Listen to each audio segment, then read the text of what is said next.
On peut se poser la question, mais comment faire pour faire disparaître justement le franc CFA? Comment créer la monnaie qui va remplacer le franc CFA? Je crois qu'on peut poser cette question. Si vous me le permettez, je donne la réponse. Mais pour créer une monnaie, prenons même une monnaie nationale, il faut 3 jours. 3 jours. Je m'explique. On va supposer que nous sommes un lundi. Le gouvernement se réunit et dit « je veux créer la monnaie du pays ».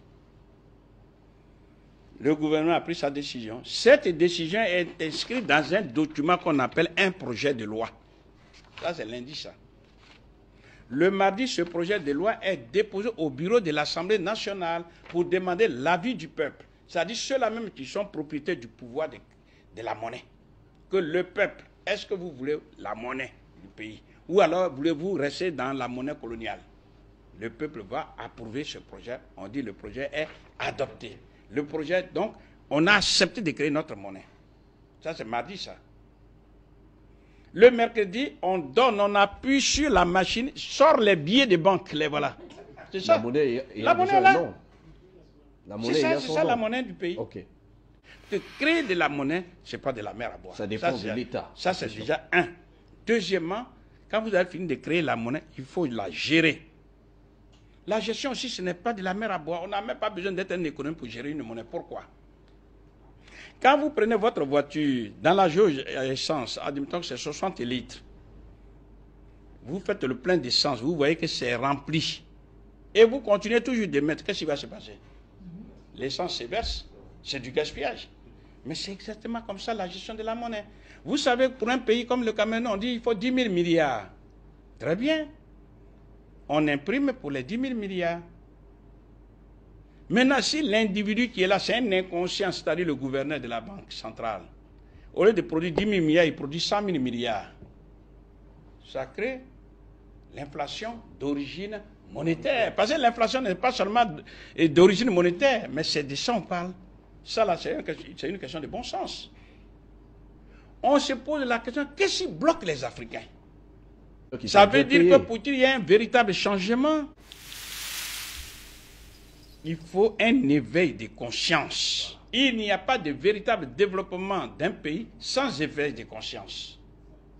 Donc, dans un premier temps, il faut aller vers le peuple, j'insiste sur le mot, aller vers le peuple, vers le citoyen lambda, pour dire, voilà ce qui te fait mal. Il n'y a pas de fatalité. Et après, nous avons pris conscience que c'est en Afrique, et en Afrique, qu'il faut mettre le centre du combat. Mais pour mener ça de façon professionnelle, il ne suffit qu'un seul Africain qui nous écoute et qui a pris conscience du problème. Il dit bien un seul. Il dit, je vous finance, mais ne dites pas mon nom. Que ce ça soit suffit. Un seul, okay. Je dis bien un seul. Voilà, je finance cette campagne. Et nous avons déjà commencé partout ce qu'on appelle le mouvement pour la souveraineté économique et monétaire de l'Afrique, en abrégé le MOSEMA, qui a été créé en Côte d'Ivoire, et on met partout des sections, partout. Okay. Ici, nous sommes au Cameroun, on est en train de mettre les sections. C'est aussi simple. Vous verrez que dans les jours qui arrivent, dans les mois qui arrivent, c'est la base qui va bouger. Okay. Et qui va porter en triomphe nos dirigeants pour dire, vous ne dites rien, parce qu'on sait que vous êtes enchaînés. Non, vous êtes enchaînés. C'est vrai, donc professeur. C'est la population, comme un seul homme, qui va s'élever contre cette monnaie coloniale. Okay. La France n'aura pas d'autre choix que d'accepter le changement. Bien. Donc, je voudrais dire, pour qu'il y ait un véritable changement positif du visage de l'Afrique, nous proposons 2 solutions. 2 seulement. Pour nous qui n'avons pas de monnaie, il faut liquider le franc CFA et en lieu et place mettre la monnaie typiquement africaine. Maîtriser la monnaie, c'est maîtriser la banque centrale. En maîtrisant la banque centrale, vous maîtrisez les banques commerciales. En maîtrisant les banques commerciales et tous les circuits financiers, vous avez les moyens objectifs pour financer les projets socio-économiques portés par les Africains. Ça, c'est le premier point. Et surtout, financer ce que nous appelons nos 13 besoins, à savoir la nourriture, donc élever les industries alimentaires. Deuxième besoin, donner de l'eau potable à tout le monde, parce qu'un être humain est composé à 70% de l'eau. On ne peut pas parler de pays émergents quand des gens n'ont même pas accès à l'eau potable. Troisième besoin, c'est l'habillement, donc des industries de textile. Quatrième besoin, c'est l'habitat. Il y a de l'espace vital. Il faut construire des milliers, sinon des millions de logements. Et les forces vitales sont là. Il suffit simplement, à travers notre propre monnaie, payer ces gens, ils vont construire les logements. Quand on a le logement, il faut y mettre de l'énergie, notamment l'énergie solaire, qui est propre, disponible. Le continent le plus ensoleillé au monde, c'est l'Afrique. Donc, financer cela, ça c'est à l'intérieur. Ensuite, sixième besoin, c'est la santé.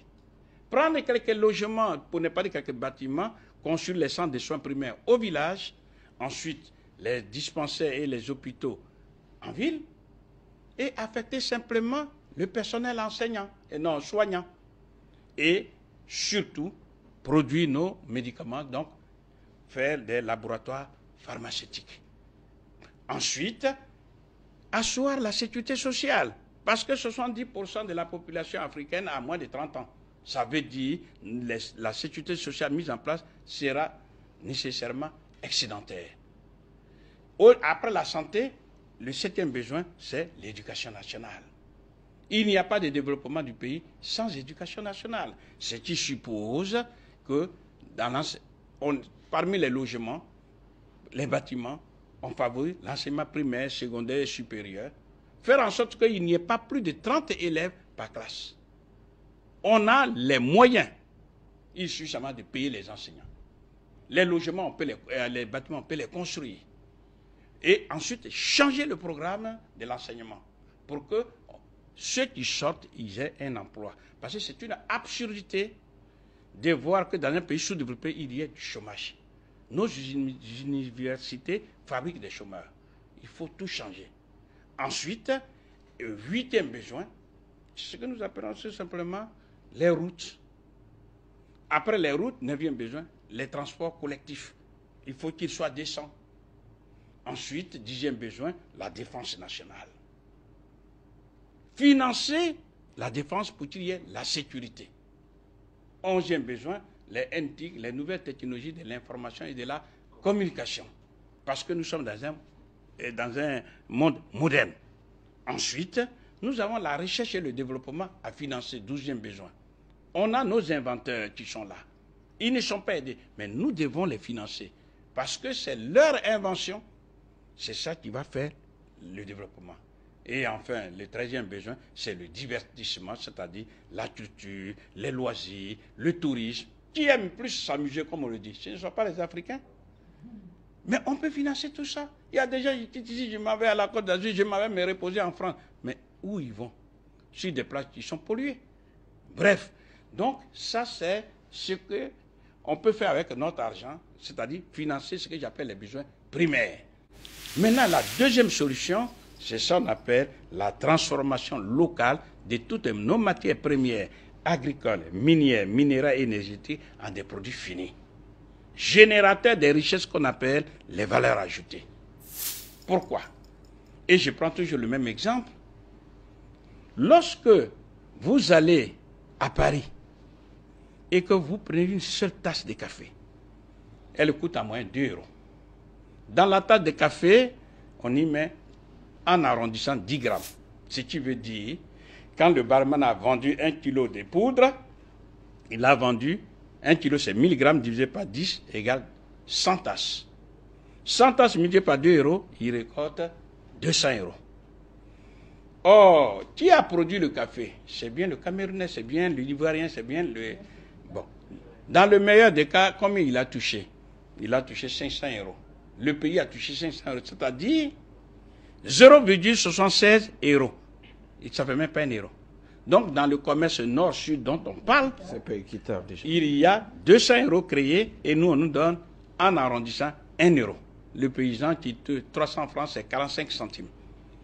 Donc, nous disons, il faut prendre la même machine Parce qu'en fait, il faut bien comprendre la décomposition. Quand l'Européen vient au port d'Abidjan ou de Cameroun, peu importe, aller-retour,